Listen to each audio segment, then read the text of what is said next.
Udah. Bismillahirrahmanirrahim. Assalamualaikum warahmatullahi wabarakatuh. Bismillahirrahmanirrahim. Alhamdulillahi hamdas syakirin. Asyhadu an la ilaha illallah wahdahu la syarikalah. Ilahul awwalin wal akhirin. Wa asyhadu anna Muhammadan abduhu wa rasuluh. Khatamul anbiya'i wal mursalin. Allahumma shalli wa sallim wa barik ala hadan nabiyil karim wa ala alihi wa ashabihi wat tabi'in al mujahidin at tahirin, amma ba'd. Hadirin ibu-ibu, bapak-bapak jamaah sekalian yang dimuliakan Allah, mengawali kegiatan kajian kita pagi hari ini, marilah kita bersama-sama bersyukur kehadirat Allah Subhanahu wa taala. Karena dengan kudrat dan iradahnya, pagi hari ini kita masih tetap dianugerahi kesehatan dan kesempatan sehingga bisa memulai kehidupan kita di pagi hari ini dengan beribadah sebagai lazimnya seorang yang beriman, yaitu menjalankan sholat subuh dengan berjamaah di Masjid Al-Muhajirin ini.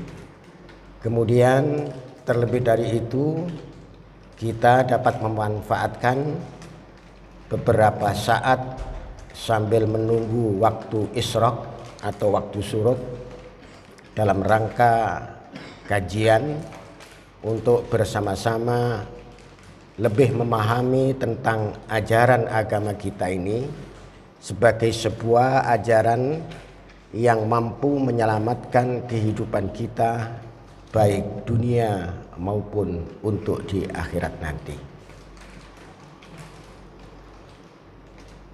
Mengkaji tentang Islam itu menjadi sangat amat penting.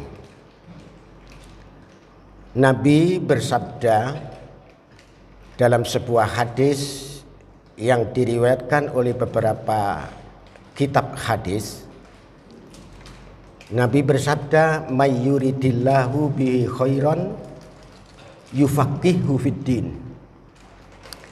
Barang siapa yang dikehendaki oleh Allah sebagai hambanya yang baik, hambanya yang lurus, hambanya yang benar, maka pertandanya yufaqihu fiddin, dipahamkannya hamba tersebut tentang agama. Artinya dipahamkan itu dengan pemahaman yang benar. Nabi selalu berdoa, dan ini termasuk doa yang maksur ya. Doa yang maksur itu doa yang diucapkan oleh Nabi. Allahumma aslih lana dinana alladzi huwa ismatu amrina. Ya Allah, perbaikilah kami di dalam cara memahami agama. Sebab kalau di dalam beragama, Islam itu sudah jelas baik. Islam sudah jelas benar. Tapi kenapa Rasulullah Shallallahu Alaihi Wasallam mengajarkan doa itu? Allahumma aslih lana dinana. Ya Allah, baguskanlah kami dalam cara memahami agama. Alladzi huwa ismatu amrina, yang dengan agama itu adalah merupakan pegangan hidup kami. Jadi agama itu, atau bagi orang yang beriman, kita sekalian, agama itu adalah pegangan hidup. Dulu di zaman Orde Baru digalakkan apa yang namanya P4. Nah, ini yang muda-muda ini mungkin tidak tahu ya. Kalau usia saya 67, sejak tahun 82 menjadi pegawai negeri sipil di pengadilan agama. Jadi saat itu gencar-gencarnya ada pemahaman namanya P4. Singkatan dari Pedoman Penghayatan dan Pengamalan Pancasila. Nah, itu semua pegawai negeri sipil, guru dan murid-murid sekolah itu diajak bersama-sama memahami P4 yang di dalam tagline-nya atau garis besarnya katanya Pancasila itu adalah jalan hidup, way of life. Tapi bagi orang yang beriman bukan hanya itu. Way of life-nya itu ya memahami ajaran agama secara benar, itulah way of life dari orang yang beriman. Oleh karena itu mudah-mudahan waktu yang sedikit kita pergunakan untuk bersama-sama bertaklim atau di majelis keilmuan dalam rangka memahami agama ini merupakan pintu maaf bagi kita sekalian dari Allah, karena ada beberapa banyak waktu yang justru sering kita lalaikan untuk tidak bertaklim. Padahal taklim itu diajarkan dalam ajaran agama, tolabul ilmi faridotun ala kulli muslimin wa muslimatin. Mencari ilmu itu adalah fardu. Fardu itu bisa fardu kifayah, bisa juga fardu ain. Nah, ulama sepakat kalau mencari ilmu selain ilmu agama itu fardu kifayah. Mencari ilmu di kedokteran sehingga nanti menjadi sarjana kedokteran, itu hukumnya fardu kifayah. Tidak semua harus sekolah di kedokteran. Kalau semua jadi dokter, wah, siapa yang jadi pasien? Nah, tapi ulama berpendapat yang dinamakan fardu ain itu adalah mempelajari ilmu agama, karena agama itu adalah pegangan hidup kita sekalian. Bapak dan Ibu sekalian, yang kedua, kita perlu bersyukur kehadirat Allah Subhanahu wa taala, karena insya Allah kita akan dipertemukan kembali oleh Allah dengan bulan Ramadan yang kurang beberapa hari lagi. Nabi sangat berharap 2 bulan sebelum Ramadan itu senantiasa berdoa, yang kemarin sudah disampaikan oleh penceramah di tempat ini, Allahumma barik lana fi Rajaba wa Sya'bana wa balighna Ramadan. Ya Allah, berkahi kami di dalam bulan Rajab dan Sya'ban, dan sampaikan kami untuk bisa bertemu dengan bulan Ramadan. Alhamdulillah, itu kita syukuri. Yang lebih kita syukuri lagi, insya Allah dalam memulai puasa kita di tahun ini bersamaan, dan termasuk juga insya Allah nanti mengakhiri Ramadan kita di tahun 1444 Hijriah ini juga bersamaan. Walaupun masyarakat sekarang sudah tidak begitu mempermasalahkan perbedaan itu, karena sudah berkali-kali dan sejak dulu ada perbedaan mengawalinya itu. Tetapi kali ini adalah insya Allah bersamaan. Karena menurut data empirik ilmu hisab, menurut semua sistem, baik yang hisab takribi atau hisab hakiki dan hisab kontemporer, itu menghasilkan bahwa istima akhir bulan Sya'ban terjadi nanti pada hari Rabu tanggal 22 bulan apa ini? Maret apa April ini? Bulan Maret.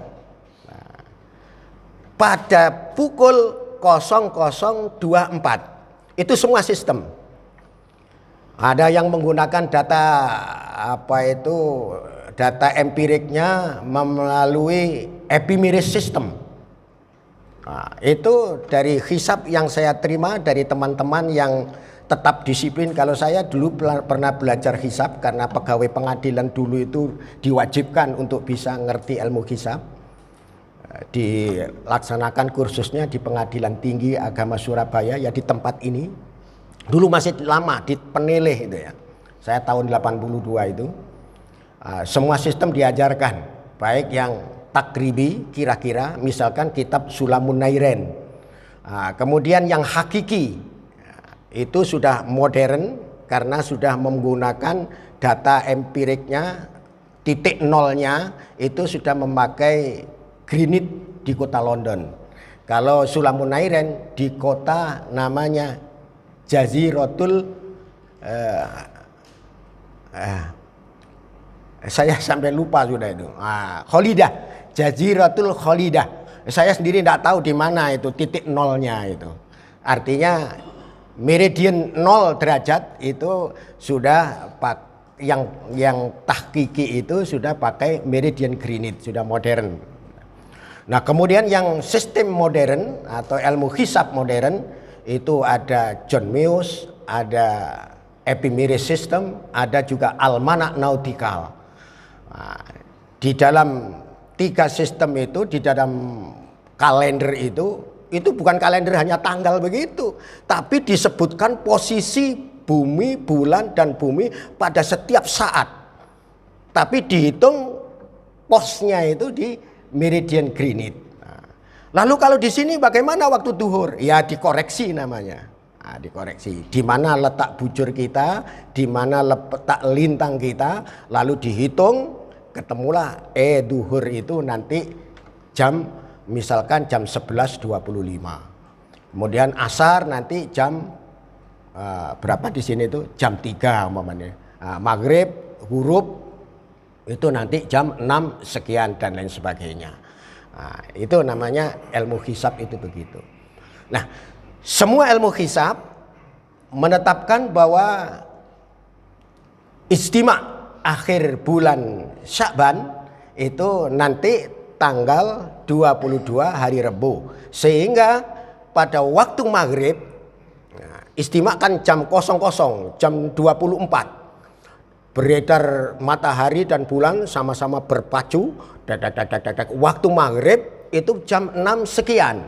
Usia bulan sudah menyalip matahari itu berapa? Itu sudah 18 jam lebih. Dari jam 00.24 itu tadi sampai jam 6 sekian. Berarti jam 18 sekian. Nah, ketinggian sudah berapa saat itu? Insya Allah kalau mata bisa melihat, tidak mendung, ketinggian hilal sudah 8 derajat lebih. Sudah lewat masa kritis. Masa kritis yang senantiasa berbeda itu apabila ketinggian hilal hanya 2 derajat ke bawah. Karena apa? Ada madhab, walaupun semua ulama dari kalangan NU maupun Muhammadiyah sudah menerima hisab sebagai salah satu metode untuk penentuan awal bulan, tetapi masih menghendaki kriteria. Nah, apa kriterianya? Ada yang berpendapat ketinggian hilal itu harus sudah imkanur ru'yah. Imkanur ru'yah itu kayak apa? Ketinggian hilal sudah di atas 2 derajat, berubah-ubah, pernah harus 3 derajat, harus 6 derajat dan lain sebagainya. Sebab ketinggian saat maghrib, ketinggian hilal 6 derajat itu masih sulit. Saya itu praktek melihat hilal atau praktek ruqyat sejak jadi pegawai tahun 82. Tidak pernah sama sekali melihat hilal itu di Indonesia itu. Sampai kemudian pengadilan agama itu berpisah dari Departemen Agama menjadi bawahan satu atap di Mahkamah Agung. Sudah tidak kewajiban lagi untuk meru'yah, tetapi meru'yah itu diberikan kewajiban, diserahkan kepada masyarakat, lembaga-lembaga sosial atau organisasi sosial kemasyarakatan keagamaan, NU, Muhammadiyah, Al-Irsyad, Al-Khairiyah, Al-Islamu Wihdah Islamiyah dan sebagainya. Itu yang melakukan ru'yat sekarang. Dulu diwajibkan oleh kepada pengadilan agama ketika pengadilan agama di bawah Departemen Agama. Pegawainya semua diajari beberapa sistem ilmu hisab. Bagaimana cara melihat hilal, berapa ketinggiannya sudah dihitung semua, baru dibuat gawang lokasi semua ke pantai. Selama beberapa kali, puluhan kali tidak pernah saya itu melihat hilal. Karena susah di Indonesia. Jangan dibayangkan dengan sistem melihat hilal di Arab. Di Arab sana itu bersih udara.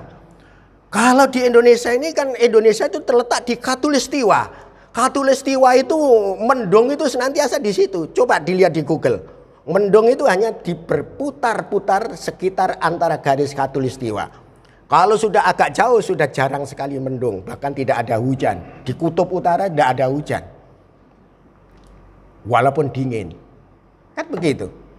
Oleh karena itu ru'yat itu sangat susah sekali. Nah, kembali kepada itu tadi.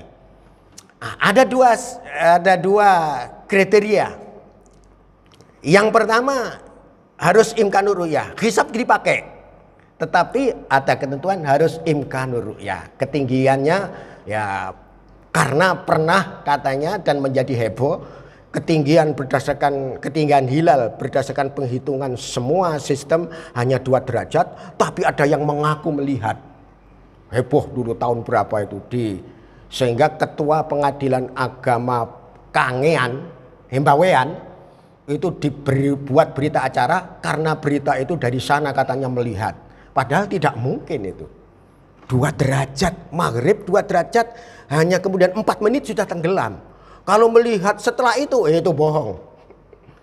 Karena muksul hilal itu tidak akan lama kalau ketinggian 2 derajat. Nah, itu ceritanya begitu.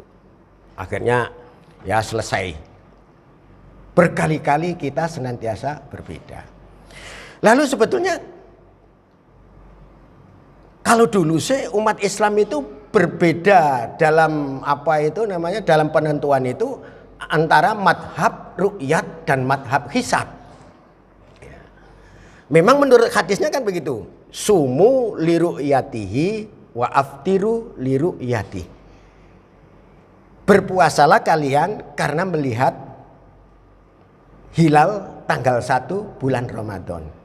Kemudian berbukalah kalau kalian sudah melihat hilal tanggal 1 bulan Syawal.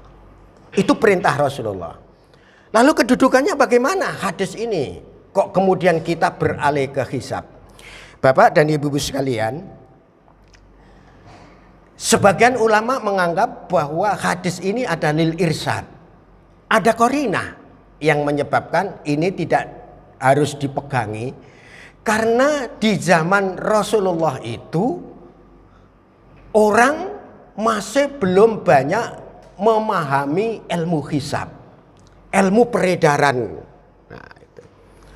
Hisab itu sendiri sebetulnya sudah diisyaratkan oleh Allah dalam Al-Quran. Disebut. Misalkan dalam surat Yunus ayat 5 Allah berfirman, A'udzubillahi minasyaitonirrajim, walladzi ja'ala syamsa dia'ah wal qamara nura wa qaddarahu manazilahu lita'lamu adadas sinina wal hisaba. Dialah Allah Subhanahu wa taala yang menciptakan matahari bersinar. Matahari itu bersinar, dari dirinya sendiri bisa mengeluarkan sinar. Wal qamara nura, dan rembulan bercahaya. Nah, bercahaya kata nuron itu berarti bulannya itu tidak mengeluarkan sinar, gelap, tetapi bisa memantulkan cahaya. Nah, itu. Apa tujuannya?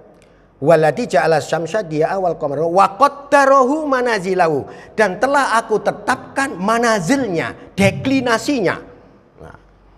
Jadi matahari itu berjalan pada deklinasinya, mengelilingi putaran yang lingkaran yang sangat besar, 360 derajat itu dalam 1 tahun. Kemudian bulan juga gitu, manazilnya, deklinasinya mengitari lingkaran sebesar 360 derajat itu dalam tempo 1 bulan. Kira-kira lebih jauh mana busur yang dilalui bulan dengan matahari? Matahari beredar dalam sebuah lingkaran 360 derajat itu dalam 1 tahun. Kembali lagi 1 tahun. Bulan hanya 1 bulan. Kira-kira kalau cepatnya lebih cepat mana? Lebih cepat bulan. Ya memang kalau dari kecepatannya ya lebih cepat matahari. Tapi dalam jarak tempuh lingkaran itu, bulan itu 1 bulan, matahari itu 1 tahun. Bumi lebih cepat lagi puternya. Nah, bumi itu kita itu diputer oleh Allah sekali saat ada di bawah, tapi perasaan tetap di atas. Itu kuasa Allah, karena Allah menciptakan bumi itu diumpamakan seperti hamparan. Waja'al ardo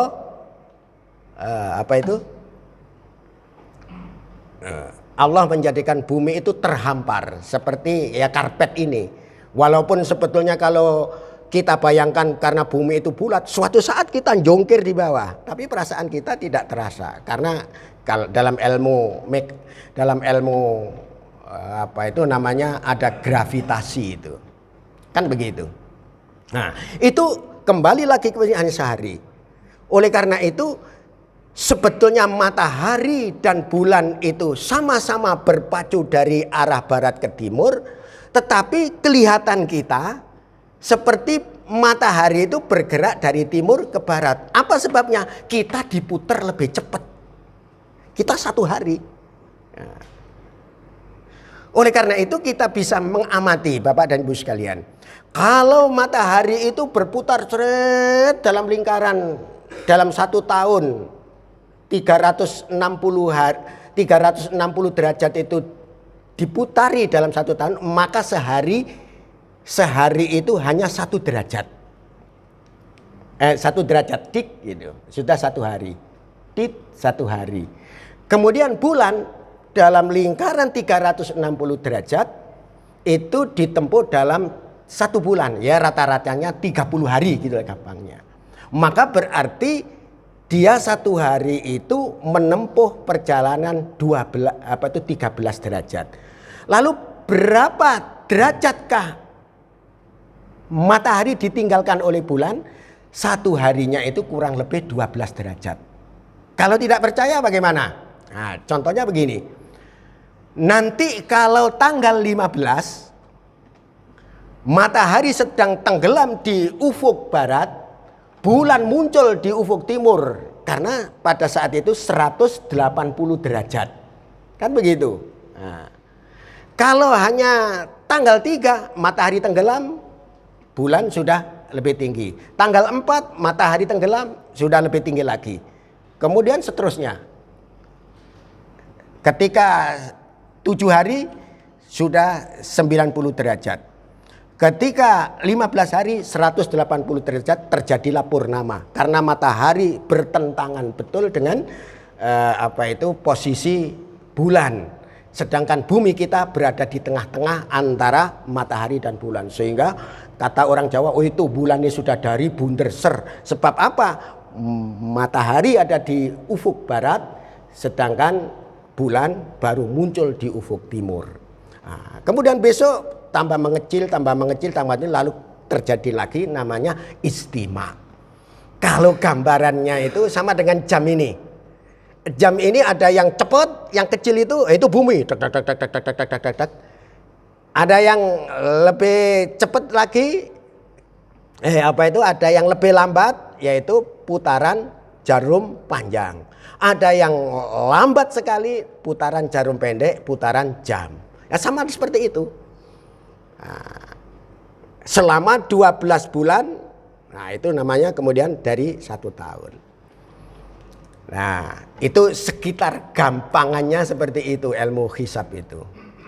Memang ini harus diterangkan dengan papan tulis bagaimana, nah, itu sebetulnya agak susah kalau hanya dengan berceramah semacam itu. Kembali kepada prinsip-prinsipnya saja. Jadi di masa Rasulullah itu tidak ada ilmu hisab. Nabi sendiri tahu namanya istima. Yang di dalam Al-Quran itu kal urjunil qadim, itu di dalam surat Yasin kan begitu. As-samsu la yambaghi laha an tudrikal qamara walal lailu sabiqun nahar wa kullu fi falaki yasbahun. Kan itu di dalam surat Yasin. As-samsu wal qamaru bi husban.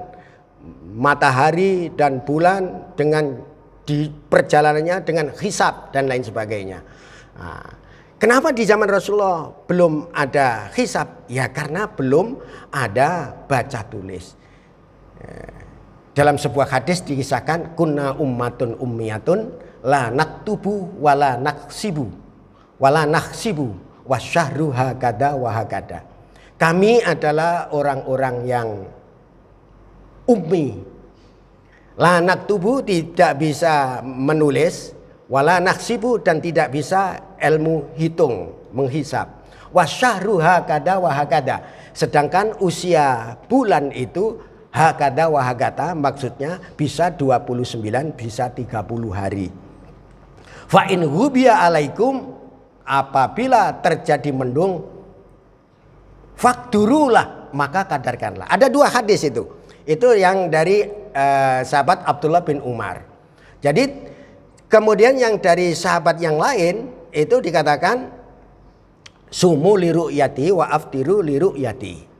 Fa in humma alaikum fastakmilu iddatas sa'bana salasin. Nah, kalau sedang mendung maka sempurnakan bilangan bulan Sa'ban menjadi 30 hari. Jadi kalau tidak bisa melihat, nah, menurut hadis yang kedua ini maka harus disempurnakan bulan Sa'ban 30 hari. Andaikan ini nanti kita tidak melihat lalu kemudian kita putuskan bahwa bulan Sa'ban harus 30 hari, kita bisa jadi puasa sudah tanggal 2. Nah, oleh karena itu itulah yang dijadikan pedoman dari beberapa ulama yang tetap menggunakan hisab. Karena hadis dari Abdullah ibnu Abbas. Karena bunyinya tidak senantiasa bulan Sa'ban harus istiqmal, tetapi kadarkanlah. Nah, kadarkanlah itu dengan cara ilmu hisab itu. Nah, jadi sekarang masyarakat sudah tidak mempermasalahkan lagi apakah hisab bisa diterima sebagai penetapan awal Ramadan atau tidak. Semua sepakat bisa. Nah, cuman setelah sama-sama menggunakan hisab masih ada tetap yang berkriteria atau menetapkan kriteria imkanur ru'yah. Imkanur ru'yah ketinggiannya adalah 2 derajat ke atas. Dan untuk tahun ini sudah lebih dari 2 derajat, yaitu bahkan sampai sudah 8 derajat lebih, maka insya Allah tidak akan terjadi perbedaan.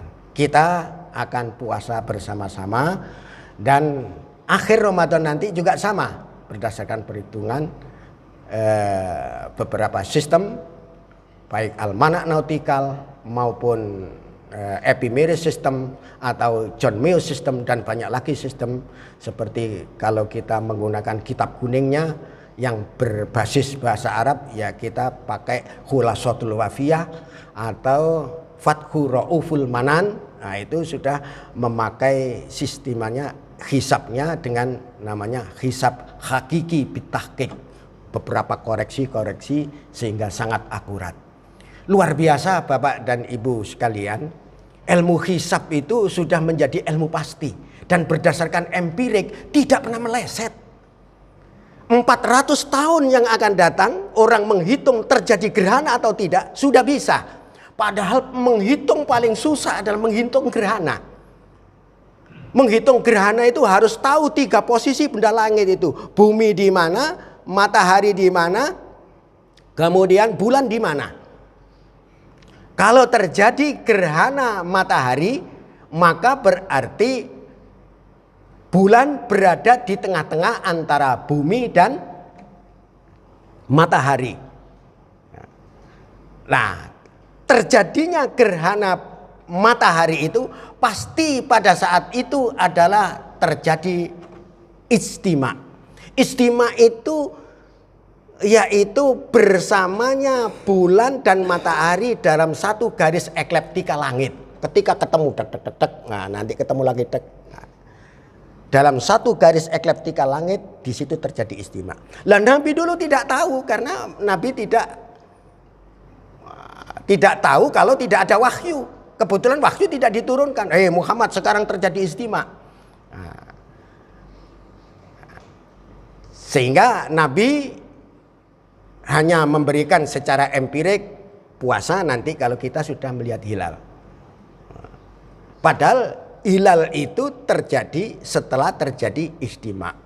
Oleh karena itu, karena manusia sekarang sudah bisa menentukan terjadinya ijtima atau konjungsi, ada sebagian ulama sebetulnya pergantian bulan yang tepat itu pada saat terjadi ijtima itu. Karena saatnya sama. Seluruh dunia sama.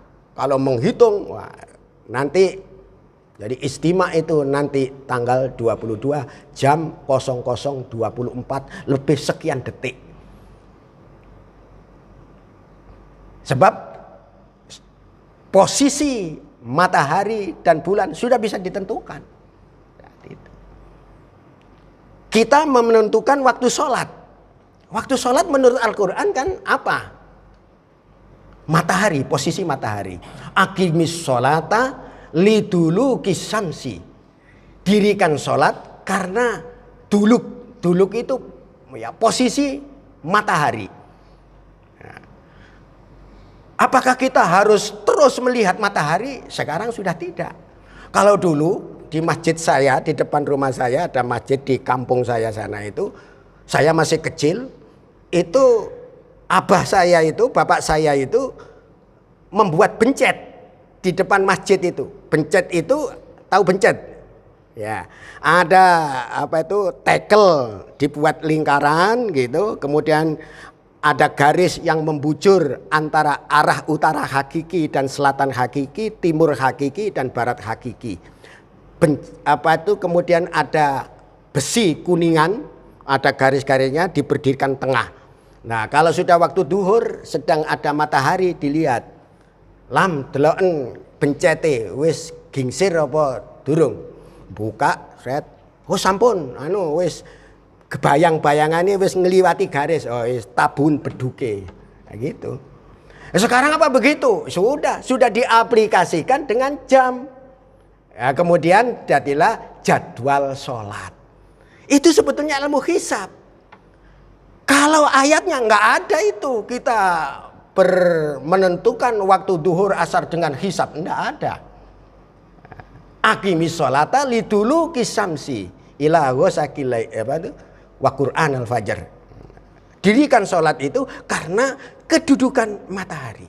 Memang ibadah-ibadah di dalam Islam itu jamaah sekalian ditentukan atas dasar gejala alam.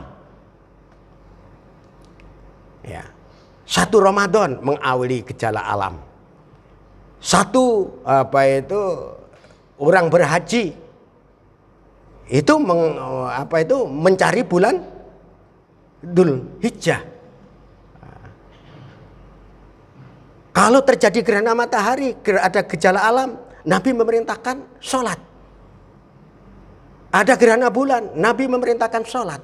Nabi pada saat itu terjadi gerhana, tidak disampaikan secara ilmiah. Nabi hanya justru mengajak innahu ayatum min ayati rabbi. Kan terjadi dalam riwayat itu. Ketika terjadi gerhana matahari total, Arab Saudi katakan Mekah atau Madinah saat itu sedang tertutup. Para masyarakat heboh. Disangkanya ada gerhana itu karena kematian dari salah seorang putra Rasulullah yang bernama Ibrahim. Nah, masyarakat klenik. Wah, ini ada gerhana karena putra Rasulullah satu-satunya meninggal dunia. Nabi menyalahkan itu, bukan.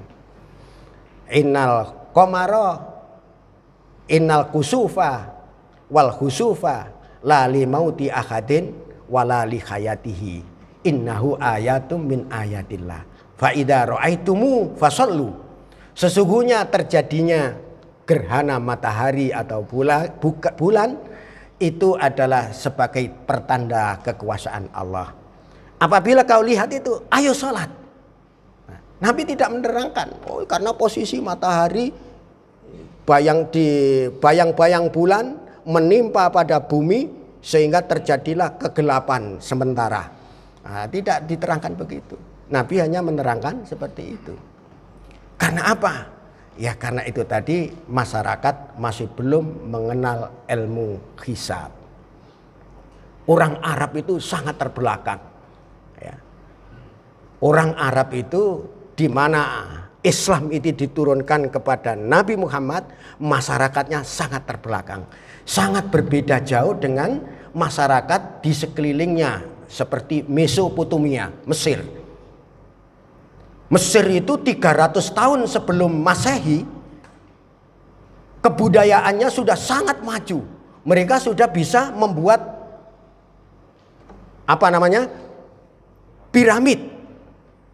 Yang batunya saja itu ada yang sampai beratnya 300 ton. Kalau orang tidak mempunyai kebudayaan yang maju, tidak mungkin bisa membuat piramid yang sebagai salah satu keajaiban dunia. Mesir, Mesopotamia, ya, saat itu bisa membuat gunung dipahat menjadi patung singa yang besar, namanya Sphinx. Kalau tidak berbudaya maju dan punya teknologi yang luar biasa, tidak bisa. Orang Arab nggak bisa. Teknologi roda saya masih belum bisa. Orang Arab itu mengenal roda. Penemuan roda itu sebuah penemuan kebudayaan yang luar biasa meloncat jauh ke depan. Sehingga orang Mekah itu tidak mengenal pedati. Kalau punya hewan ya dinaiki hewannya. Kuda ya dinaiki kudanya. Unta ya dinaiki untanya. Tapi kalau sudah mengenal roda, dibuat gerobak, maka daya angkutnya akan lebih banyak daripada dinaiki hewannya. Karena pada saat itu sangat awam sekali. Dan nabinya dianggap manusia yang luar biasa. Memang luar biasa. Semua masalahnya umat ditanyakan pada itu. Kita bisa melihat ayat-ayat Al-Quran itu banyak yang didahului dengan kalimat yas'alunaka. Kan begitu. Yas'alunaka anil mahid. Mereka bertanya kepadamu Muhammad tentang haid. Kul hiya ada fa'tazilun nisa'a fil mahid. Katakan Muhammad bahwa haid itu adalah penyakit bagi wanita. Fa'tazilun nisa' fil mahid, maka hindari berhubungan suami istri di saat istri sedang haid. Begitu. Semua ditanyakan. Yas'alunaka anil ahillah. Mereka bertanya kepadamu tentang hilal. Lalu Nabi menjelaskan, hiya mawaqitul linnasi wal had. Hilal itu menunjukkan waktu-waktu yang ditentukan oleh Allah untuk beribadah. Mawaqitul linnas wal haji, dan menentukan kapan kita harus mengerjakan ibadah haji. Yas'alunaka anil anfal. Mereka bertanya kepadamu Muhammad tentang harta rampasan perang. Diterangkan oleh rampasan perang itu begini-begini. Jadi Nabi itu menjadi rujukan. Ewo semono ketika ditanyakan al-ahillah, hilal, Nabi tidak menerangkan, oh karena ada terjadi deklinasi, terjadi istima antara matahari dan bulan pada jam sekian. Tidak begitu, karena Nabi tidak tahu. Kunna ummatun umiyatun la naktubu wa la naksibu. Kita adalah umat yang ummi, yang tidak bisa ilmu hitung dan tidak bisa ilmu hisab. Oleh karena itu kemudian sekarang ini para ulama sepakat menerima keberadaan hisab sebagai salah satu teknis untuk menentukan kalender. Kalau di dalam bulan-bulan Hijriyah, bulan Arab katakan begitu, itu bulan apakah yang 30 dan bulan apakah yang 29 itu tidak ditentukan. Berbeda dengan bulan Masehi. Ya, dalam ilmu falaknya namanya solar system dan lunar system. Solar system berdasarkan perhitungan tahun berdasarkan matahari. Nah, ini yang dipakai oleh umum itu. Januari, Februari, Maret, April, Mei, Juni, dan seterusnya. Nah, kemudian berdasarkan lunar system, berdasarkan peredaran bulan, itu namanya, itu memakai bulan, namanya apa itu? Bulan pertamanya apa? Muharram. Setelah Muharram, apa? Safar. Apa?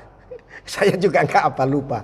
Muharram, Safar, Rabiul Awal, Rabiul Akhir, Jumatil Awal, Jumatil Akhir, Rajab, Sya'ban. Sya'ban itu ke bulan ke-8, Ramadan bulan ke-9, Dzulqa'dah bulan ke-10, Syawal bulan 10, Dzulqa'dah bulan 11, Dzulhijjah bulan 12. Kembali lagi. Nah, itu perhitungan.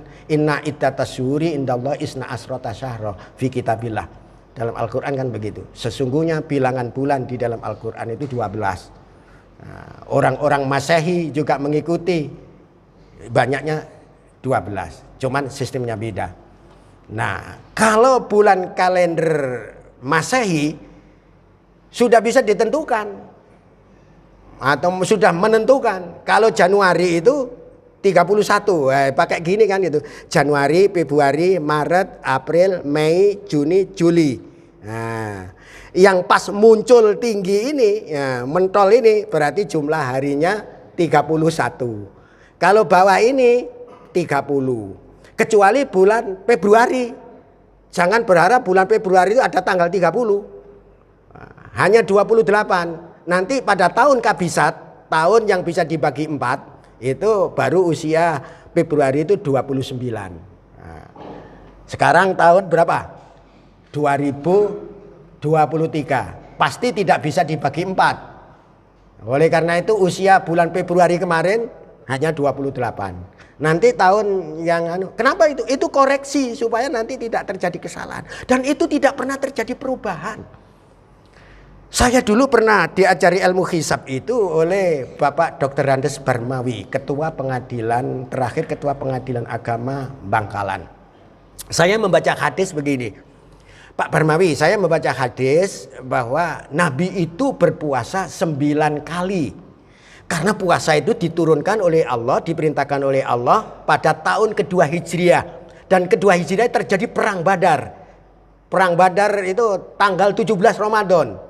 Jadi Nabi dan para umat Islam pertama kali puasa tanggal 17 ada perintah perang di perang Badar. Dan perangan itu dari 1000 kaum kafir, orang-orang Makkah yang masih kafir, dengan berhadapan dengan 300 orang sahabat sebagai pejuang. Perangan itu dimenangkan oleh Allah. Yang dalam Al-Quran diabadikan Yaumal Furqani wa Yaumal Taqal Jam'an.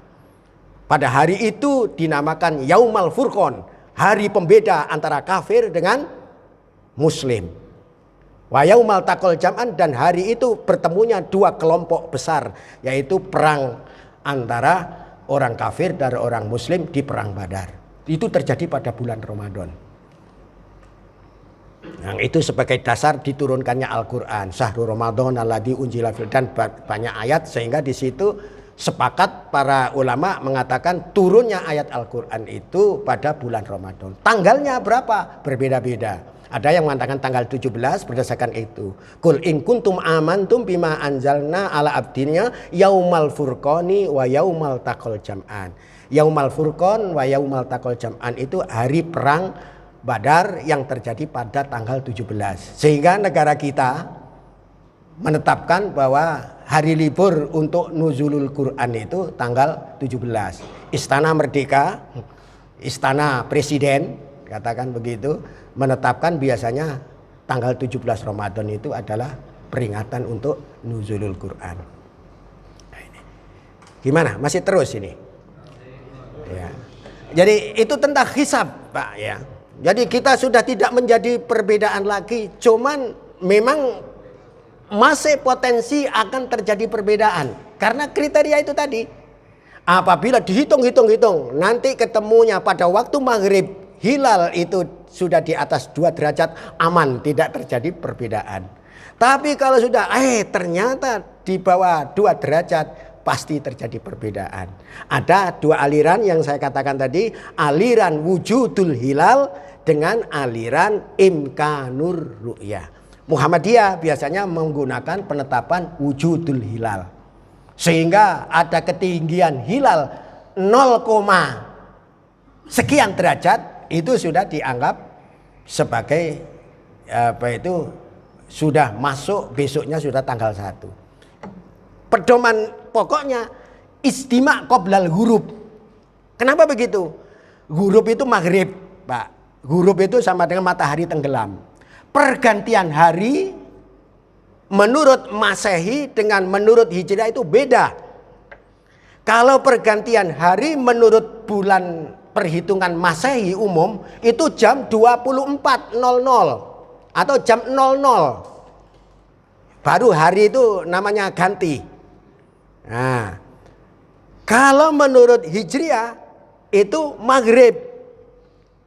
Nah, oleh karena itu aliran wujudul hilal pokoknya terjadi istima qoblal ghurub, sudah berarti ketinggian hilal itu sudah ada. Karena apa? Posisi bulan sudah mendahului. Ketika tenggelam di ufuk barat, matahari tenggelam lebih dulu baru kemudian bulan. Nah, itu posisinya. Maka di situ besoknya sudah tanggal 1. Nah, itu terjadi berbeda itu. Pasti itu. Nah, kecuali kalau semuanya mengikuti sistem Muhammadiyah. Pokoknya pergantian hilal, pergantian bulan itu kalau sudah terjadi istima ya sudah ganti. Karena istima itu adalah saatnya sama. Dan itu sekarang bisa diketahui secara pasti dan secara empirik pasti tepat. Nah, itu. Sehingga dulu ahli hisab dari kalangan Muhammadiyah namanya Bapak Kiai Haji Wardan Diponingrat. Nah, itu membuat kaidah istima'un nairaini isbatul lima baina syahraini. Istima'un nairaini ya bertemunya matahari dan bulan di satu garis ekliptika langit sebagai dasar penetapan pergantian bulan. Nah, sudah mengabaikan imkanur ru'ya karena hadis itu oleh ulama-ulama di kalangan Muhammadiyah berfungsi sebagai irsyad. Kenapa harus dikesampingkan itu hadis? Karena ada qarinah itu tadi. Karena saat itu Mekah atau orang-orang Islam datang di tengah orang-orang awam. Sedangkan ilmu hisab pada saat itu belum diketahui. Nah, sekarang itu kecanggihan ilmu pengetahuan sudah luar biasa. Kita sekarang itu sudah baru nyadar bahwa HP kita itu sudah ada namanya GPS. Global Position System. Ada di mana kita bisa tahu lintangnya berapa, bujurnya berapa. Nah, karena kecanggihan ilmu pengetahuan. Ilmu pengetahuan luar biasa. Kita dulu tidak mengenal HP, hanya cerita saja besok itu kalau sudah canggih HP ini, orang itu bisa berbicara antara satu dengan lainnya di belahan negara. Sekarang ada WhatsApp, kita pergunakan untuk apa namanya itu? Video call. Nah, ketemu cucu, ketemu saudara di sana, apa alhamdulillah. Kalau dulu seperti hal yang tidak masuk akal. Masa iya HP? Ya HP-nya tidak jadul, tidak seperti itu. Sekarang layarnya sudah lebar, ada gambarnya dan sebagainya. Nah, itu. Jadi ilmu pengetahuan itu luar biasa. Dan ilmu pengetahuan tentang hisab sudah sampai kepada derajat qot'i, pasti. Sedangkan ru'yah itu adalah donni. Nah, donninya apa? Karena banyak ketergantungan. Ada apa itu namanya awan, karena matanya yang sudah tidak normal, posisinya yang sudah tidak apa itu namanya tidak bagus dan sebagainya, sehingga kalau mengandalkan ru'yah jarang sekali kita itu bisa betul-betul melihat hilal pada tanggal 1 Ramadan itu atau pada tiap tanggal 1 bulan Hijriah. Dalam tanggal 1 itu hilal paling tinggi itu ya 12 derajat lah, katakan begitu. Berarti nanti umpamanya maksimal ya, berarti nanti 24 menit tenggelam. Jadi kalau melihat hilal waktu sudah isya, sudah 1 jam setelah maghrib, itu bukan hilal itu. Dulu itu pernah terjadi sampai berani disumpah. Sumpah saya melihat. Lihatnya gimana? Disuruh gambar. gambarnya hilal itu ternyata seperti alisnya perempuan begini. Salah. Hilal itu pasti lengkungnya ini ada di bawah. Nah, seperti cowek. Nah, cowek melumah itu. Nah, itu baru betul. Miringnya kayak apa? Di mana posisinya? Nah, sebelum itu sudah harus diberkali dengan ilmu. Azimut matahari, azimut bulan, arah barat yang betul. Kemudian jamnya juga dicocokkan. Betul, kalau jamnya sudah cocok seperti yang di radio, tit, jam 6, nah itu baru nanti. Dan jangan sampai selisih itu. Nah, kita bisa melihat ke arah barat, di ufuk barat, di tepi lautan. Ru'yat di kampung nggak bisa. Karena yang kita lihat bukan cakrawala, bukan dataran air itu. Nah, harus di pantai. Nah, kita cocokkan bagaimana matahari mulai sentuhan piringan pertama ke dasar laut. Itu namanya kontak pertama. Plak plak plak plak dapat separuh, plak plak plak plak, blep, hilang sama sekali, hilang. Nah, itu maghrib itu sudah. Nah, disitulah ketinggian hilal tadi sudah dirumuskan. Ternyata 8 derajat lebih. Ada gawang lokasi untuk melihat itu. Itu didasarkan atas azimut. Jadi begitu cara meru'yat itu. Nah, karena meru'yat di Indonesia itu jarang sekali berhasil, sudah pakai hisab saja. Dan hisab itu berdasarkan empirik tidak pernah meleset. Karena apa? Sudah dibuktikan berkali-kali. Bapak bisa melihat di kalender. Nanti terjadi gerhana. Nah, gerhana itu tidak semua dunia, tidak. Hanya lewat di daerah tertentu saja. Kita pernah terjadi gerhana total, ya lewat yang di itu saja. Di belahan sana, negara-negara lain tidak. Sehingga ketika terjadi gerhana matahari total itu para pengamat astronomi luar negeri kumpul semua di Indonesia. Karena ingin merasakan sensasi, apa itu namanya, gerhana. Karena tidak semua dunia mengalami gerhana. Dan itu sulit, paling sulit itu. Tapi bisa, dan bisa dipastikan. Kontak pertama jam berapa di daerah ini. Nanti kalau di daerah sana jam berapa. Sampai habis jam berapa, selesai jam berapa. Itu sudah dihitung secara tepat. Jangankan untuk hari tahun ini, 400 tahun yang akan datang bisa dihitung mulai sekarang. Nah, saya tadi kan cerita ada guru saya, Pak Permawi itu, saya sampaikan. Nabi itu pernah di dalam hidupnya itu berpuasa 9 kali. Mulai tahun kedua Hijriah, Nabi wafat tahun 10 Hijriah. Jadi 9 kali berpuasa. Dan di dalam hadis itu diceritakan bahwa Nabi itu banyaknya berpuasa itu 29 hari. Hanya 2 kali puasa Rasulullah itu yang 30 hari. Dihitung secara mundur, bisa. Dihitung secara mundur. Wah, misalkan ketemu tahun hijriahnya ini, berarti mulai puasa tanggal ini, dihitung sudah pakai sistem di kalkulator ya, scientific kalkulator yang diprogramkan di dalam komputernya ada itu, secara canggih bisa menghitung ketentuan itu.